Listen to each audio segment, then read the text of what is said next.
অনন্ত শংকৰ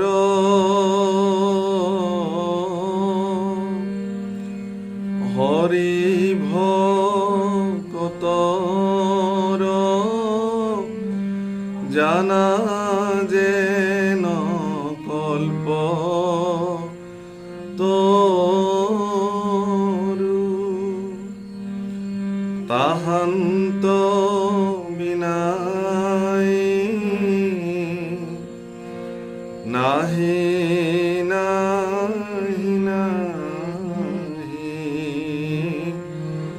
আমাৰ পৰম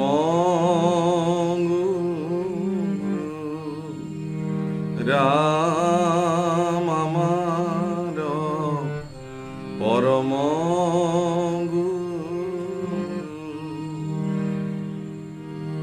হে রাম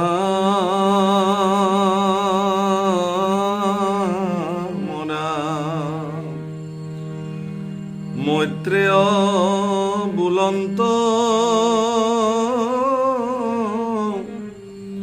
শুনা ব্যাস বিষ্ণুর যুদ্ধ বিজয় আর হিমতে দুয়ো ভূমির নিমিত্তে যুজন্তে যে বে আশয়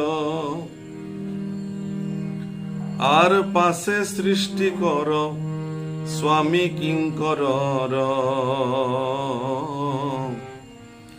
যুদ্ধ দেখিবা কমনে হংস জানে চৰি ঋষিগণ অসমে আখিলন্ত তীক্ষণে আর আন দেবগণ আইলা রঙ্গমন দেখিবে যুদ্ধ বিজয় আর বিমানে সরিয়া আকাশে রহিয়া হবে মনে বাঞ্ছয় আর আমাখার আজি দুখ সন্দিবন্ত ভগবন্ত মহাহরি আর সাক্ষাতে দেখিব দৈত্য দুরাচার অধুগতি যাইবে মরি মহাভয়ঙ্কর লাগিছে সমর দেখিলন্ত প্রজাপতি আর দৈত্যর পরম প্রভাব আকলি বিস্ময় ভৈলন্ত আতি কৃতাঞ্জলি ধরি আঠে বেথ করি প্রভু কবুলন্ত সাই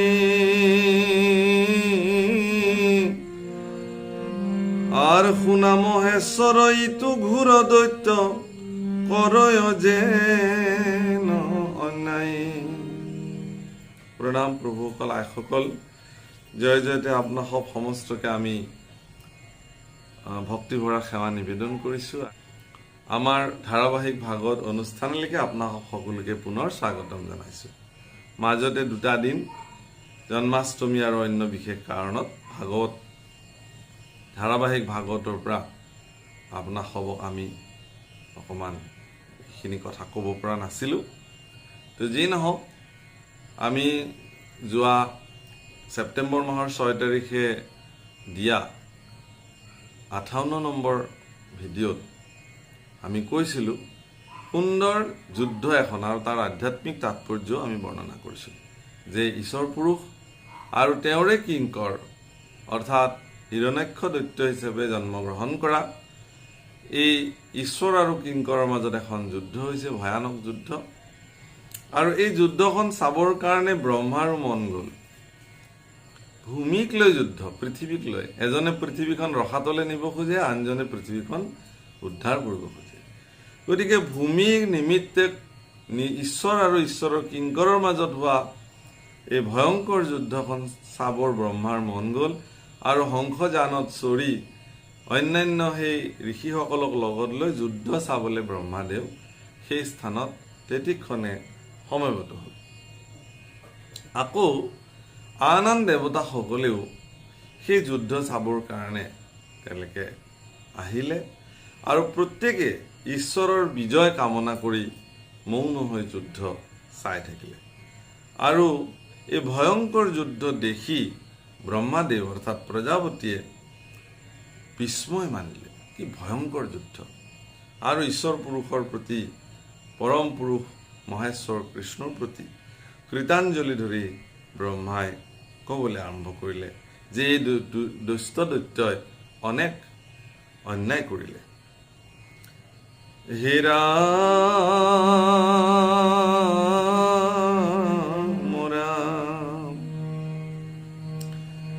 তজু পৰায়ণ যত দেৱ গণ যতেক ব্ৰাহ্মণ সই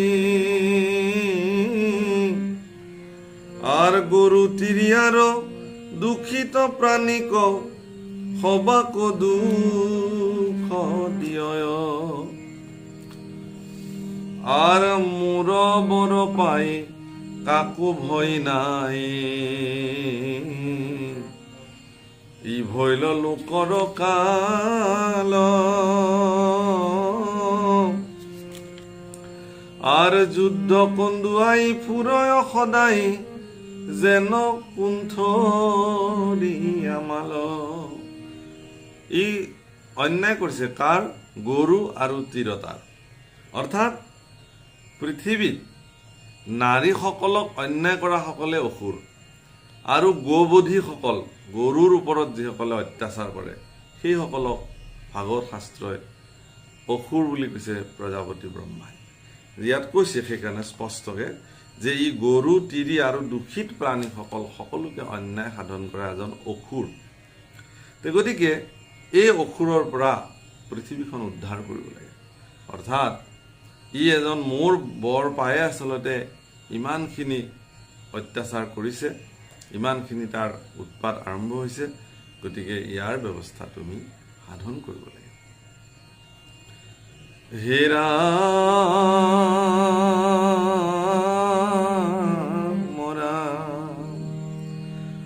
মায়াৰ বলত বিষ্ণু নিৰংকুশ কাহাকো নকৰে ভয়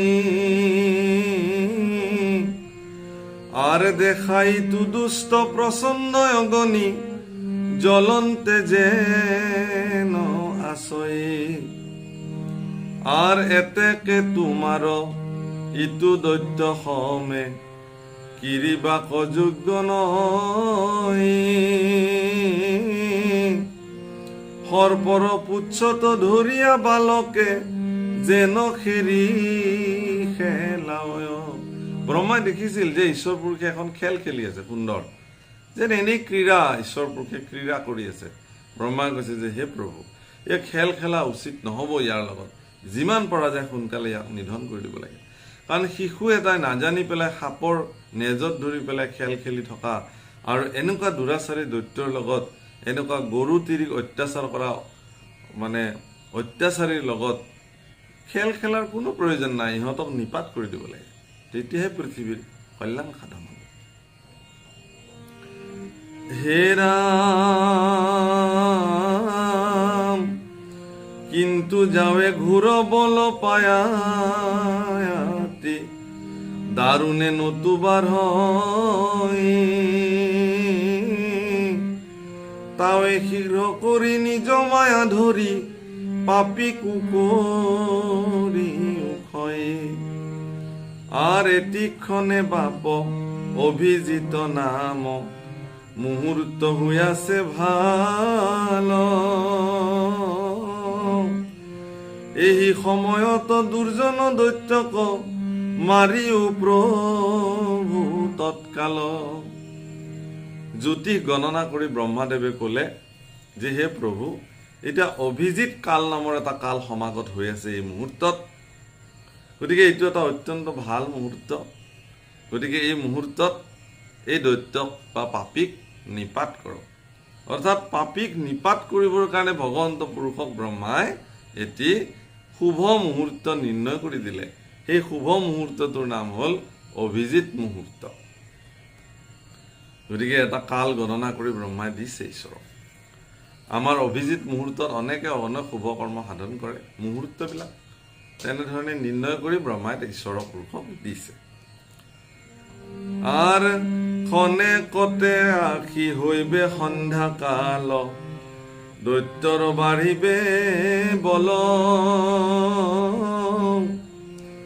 আর এই জানিয়া বুদ্ধি দেবতার সাধিও কৌতূহল। খন্তেক পিছতে সন্ধ্যাকাল আহিব আৰু সন্ধ্যাকালসমূহত এই দৈত্য অসুৰবিলাকৰ বল বাঢ়ে। চাব আপোনালোকে যে মানুহৰ গা বেয়া লাগি থাকিলেও ঠিক সন্ধ্যাকালটোত গাটো বেছি বেয়া লাগে। মহবিলাক ঠিক দিন আৰু ৰাতিৰ সন্ধিক্ষণত সন্ধ্যাকালটোত উৎপাদন হ'ব, ইহঁত জন্ম হয়। তাৰমানে অসুৰ দানৱ ইহঁতৰ ঠিক দিন ৰাতিৰ সন্ধিক্ষণ সন্ধ্যাকালটোৰ পৰা তাহাঁতৰ উৎপাত আৰম্ভ হৈ যায়। গতিকে সেই ঈশ্বৰ পুৰুষ, গতিকে এতিয়া অভিজিত মুহূৰ্ত চলি আছে, এই অভিজিত মুহূৰ্ততে ইয়াক নিপাত কৰি দিয়ক, নহ'লে কিছু সময় পিছতে সন্ধ্যাকাল আহিব, তেতিয়া ইয়াৰ বল আৰু বাঢ়িব। আর মোহর আনন্দ তুমি অনন্ত ক, দৈত্যে আখি পাইলে লাগ। আর বিক্রম করিয়া ক সংহারিয়া লোকৰ মিলাই ভাগ। হে রাম বিধাতার এহি নিকপত বাণী, শুনি প্রভু ভগবন্ত কালরূপী মুত মুহূর্তে কহই এহি গুণ আখিলন্ত। পাছে প্রেমে আতি কটাক্ষে চাহিয়া ব্ৰহ্মাৰ বচন ধৰি, যুঁজিবাক প্ৰতি দৈত্যৰ সন্মুখ ভৈলন্ত বৰাহৰি। গতিকে কালৰূপী মুত মুহূৰ্তে কয় সি গুণ হাখিলন্ত। ঈশ্বৰ পুৰুষে হাঁহিলে, ব্ৰহ্মাৰ কথা শুনি প্ৰেমত তেওঁ কটাক্ষে ব্ৰহ্মাৰ প্ৰতি প্ৰেম দৃষ্টিৰে চালে আৰু তৎক্ষণাৎ দৈত্যৰ সন্মুখত যুঁজিবৰ কাৰণে বৰাহৰূপী ঈশ্বৰ পুৰুষে গৈ উপস্থিত হ'ল। আর দেখা প্রভু কৃপাময়,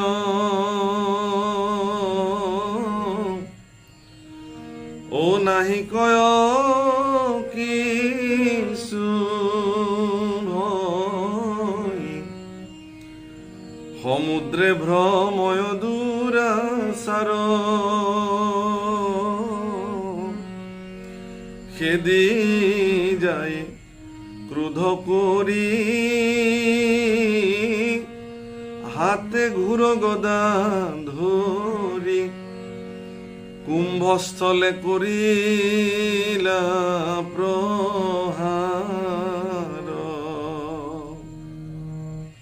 আর দৈত্যে নিজ গদা ধরি ও এড়াইলে শ্রম করে, আর তার গদা সুত পাই প্রভুর হাতর পরা, কোমদুকি নামে গদা ফুরি ফুরি পড়িলে যায়। ঈশ্বৰে খুব কৌশল কৰি তাৰ কুম্ভস্থলত প্ৰহাৰ কৰিলে আৰু দৈত্যয়ো তেওঁ নিজৰ গদাৰে অত্যন্ত কৌশলেৰে সেই ঈশ্বৰৰ প্ৰহাৰৰ পৰা ৰক্ষা পাবৰ কাৰণে ব্যৱস্থা ল'লে আৰু ঈশ্বৰৰ কৌমদুকি গদা ফুৰি ফুৰি পৰিলেগৈ। দৈত্যৰ প্ৰভাৱ দেৱতাসকলে লক্ষ্য কৰিলে। আৰ সেই বেলা দৈত্যেন্দ্ৰৰ প্ৰভাব প্ৰকাশ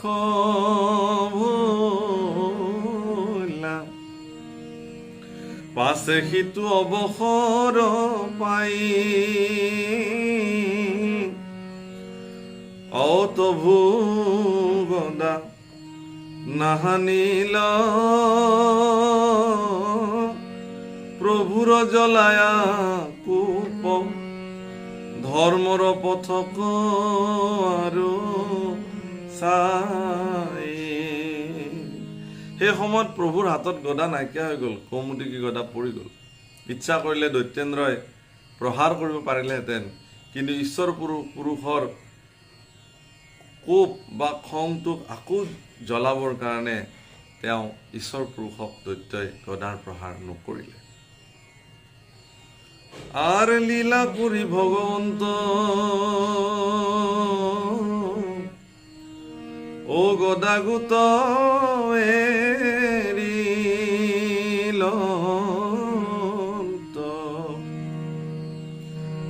তা কোনো বুঝিয়া দে বসই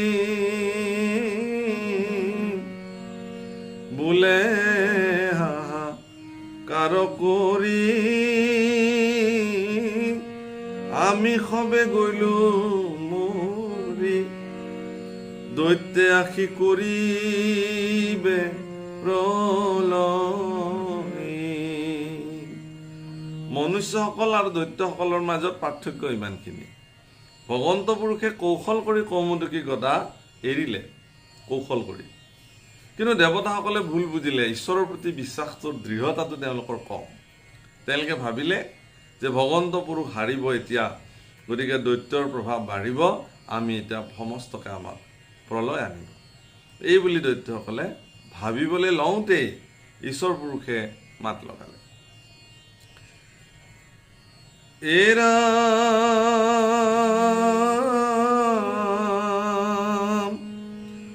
ও দেৱতাৰ দুখ জানি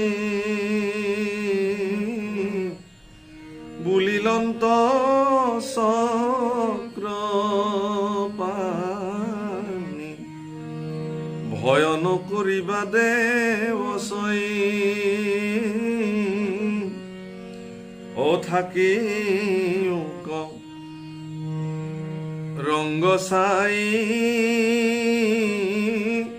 পতংগ দৈত্যক মই এটিক্ষণে নিবু জমালয়। হে দেৱতাসকল, তোমালোকে ৰংগেৰে চাই থাকাচোন, ভয় নকৰিবা, এই পতংগৰ সদৃশ এই দৈত্যক মই এতিয়াই জমালয় পঠিয়াই দিম। আৰ দেৱক অভয় দিয়া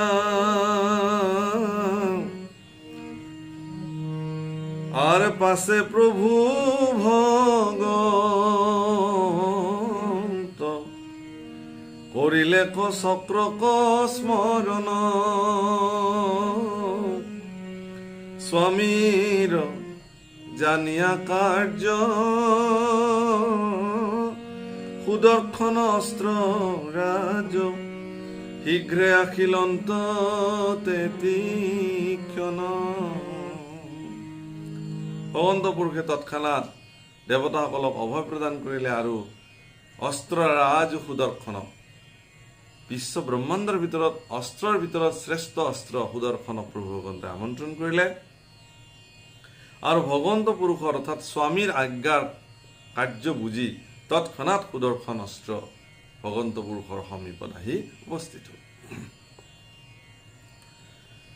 হে ৰাম কৌতি সূৰ্য সমকান্তি সম্ভ্ৰম আছে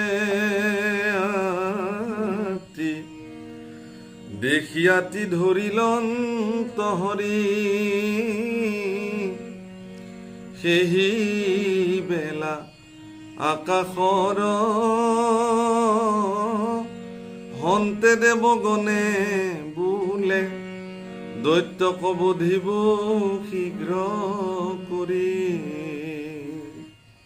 কৌতি সূৰ্য সম কান্তিৰে সূৰ্য সম প্ৰকাশিত অস্ত্ৰৰাজ সুদৰ্শন ভগৱানৰ ওচৰত যেতিয়া উপস্থিত হৈছে, তেতিয়া আকাশৰ পৰা দেৱতাসকলে আশ্বস্ত কৰিছে, মানি লৈছে যে এতিয়া আৰু দৈত্য শীঘ্ৰে বধ হ'ব। হে ৰাম পাছে হিৰণাক্ষ বীৰ দেখে কিছু ভয় নাই আগে স্থিত হুয়াই আছে হৰি পদ্মৰ পত্ৰৰ নৈ দুই চক্ষু প্ৰকাশয় হাতে দিব্য চক্ৰ তুলি ধৰি দৈত্যৰাজ হিৰণ্যক্ষই দেখিলে যে ঈশ্বৰ পুৰুষে পদুম ফুলৰ পাহিৰ নিচিনা চকুৰে সুন্দৰভাৱে তেওঁৰ সন্মুখত থিয় হৈ আছে আৰু হাতত সুদৰ্শন চক্ৰ লৈ আছে। ইয়াৰ আগতে এটা খুব গুৰুত্বপূৰ্ণ কথা কোৱা হৈছিলে যে তেওঁলোকে জানে এই গোটেই নাটকখনৰ আদি অন্ত হিৰণ্যক্ষ বীৰেও জানে, ভগৱন্তও এইটো জানে। তেওঁৰ আনন্দ লাগিছে ক্ৰমাগতভাৱে যে মই মৰিম আৰু সোনকালে ঈশ্বৰৰ হাতত মই মৰিলেই ভাল হয়। লোকক দেখুৱাই, দেৱতাসকলক দেখুৱাই, মায়াময় জগতত থকা আমাৰ দৰে ক্ষুদ্ৰ মনুষ্যসকলক দেখুৱাই লীলা ঈশ্বৰ পুৰুষৰ প্ৰভাৱ সেইটো প্ৰতিষ্ঠা কৰিবৰ কাৰণে তেওঁ আহিছিলে। ইমান শক্তিশালী দৈত্য যাৰ ভয়ত দেৱতাসকলে থৰহৰি কম্পমান। কোনো শক্তিশালী এজন দেৱতাই তেওঁৰ মুখামুখি হ'ব পৰা নাই। তেনেস্থলত ঈশ্বৰ পুৰুষে আহি তেওঁক বধ কৰিব। গতিকে তেওঁৰ ভিতৰৰ যিটো মানুহ বা ভিতৰৰ যিটো সত্তা, সেই সত্তাটো কিন্তু এতিয়া ক্ৰমাগতভাৱে আলোড়িত হৈ উঠিছে যে মই আৰু বৈকুণ্ঠলৈ যাম। তথাপিও যিহেতু তেওঁ নাটকৰ ভাও ল'বলৈ আহিছে, এই গোটেই জগতখনে এখন ৰংগমঞ্চ প্ৰভুসকল। সেইকাৰণে গুৰুজনাই ঈশ্বৰ তত্ত্ব উপলব্ধি কৰাবৰ কাৰণে ভাওনাৰ সৃষ্টি কৰিছিল। মহাপুৰুষে জানিছিলে যে যদি নাটক ৰচনা নকৰোঁ তেতিয়াহ'লে মানুহে বুজি নাপাব। আপুনি মই নিজে একোজন ভাৱৰীয়া।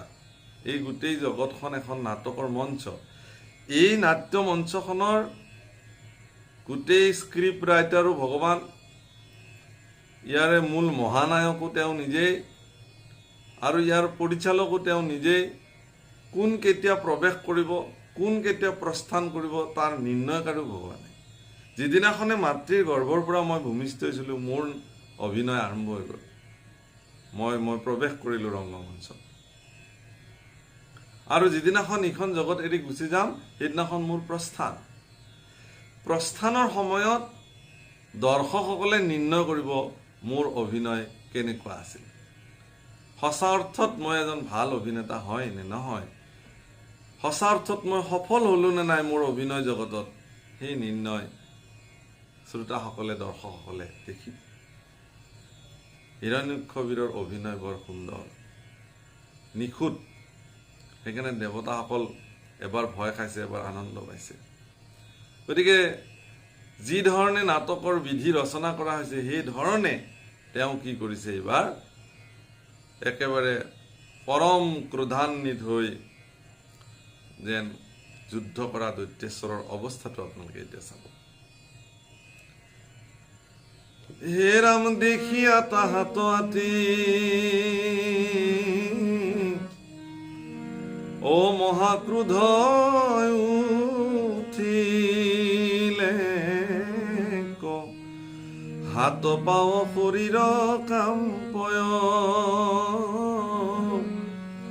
নিশাস ফোকাৰে আতি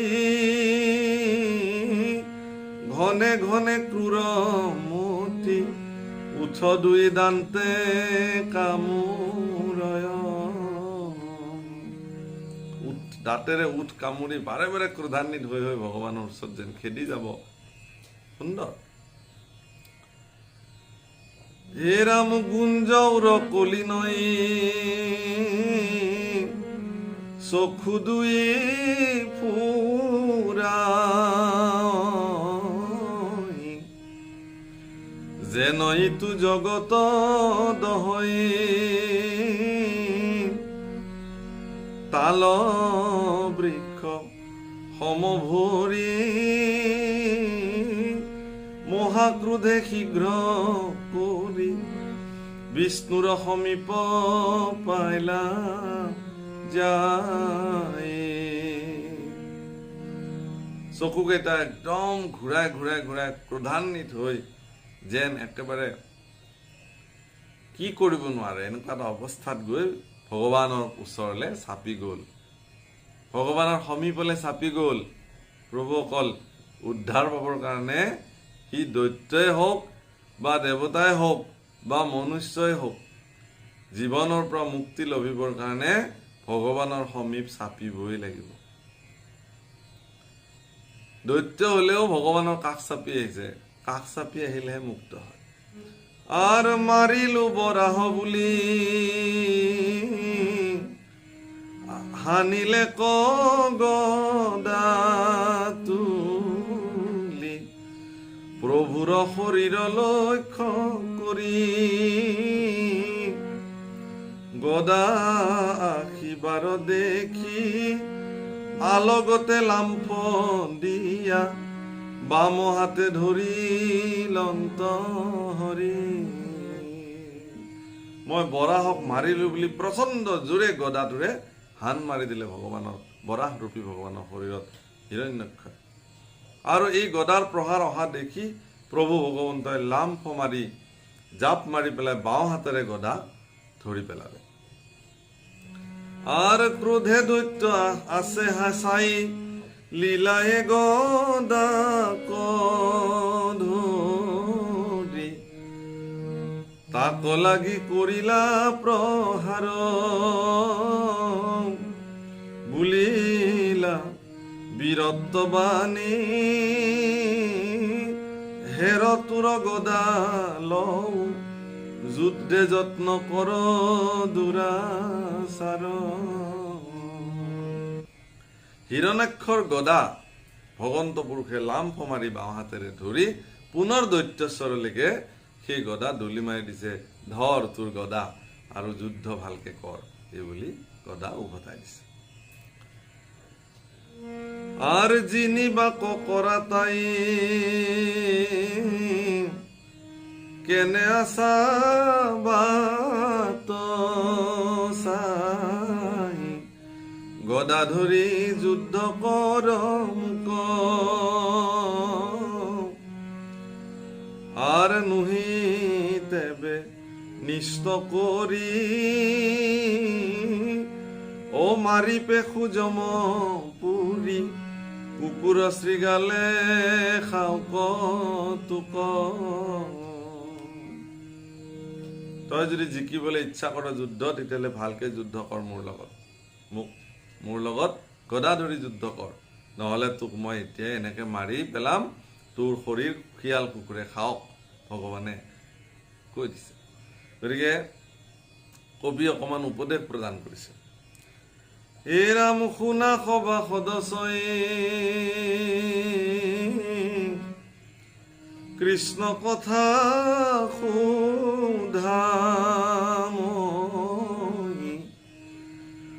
আৰ পৰিহৰি ভাষ ভূষ কাম,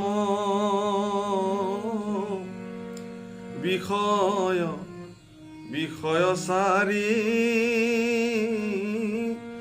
উচ্চ কৰি বোলা হৰি, জয় জয় কৃষ্ণ ৰাম ৰাম ৰাম, জয় জয় কৃষ্ণ ৰাম ৰাম। প্ৰভুসকল আইসকল, আমাৰ আজিৰ অধ্যায় ইমানতে আমি সমাপ্ত কৰিছোঁ। পৰৱৰ্তী আমি বৰাহ ৰূপী বিষ্ণুৰ হাতত হিৰণ্যাক্ষৰ বধ এয়া আমি পাম। ভগৱানৰ হাতত দৈত্য এগৰাকীৰ নিধন হ'ব আৰু তাকে আমি আনন্দ মনে শ্ৰৱণ কৰিম।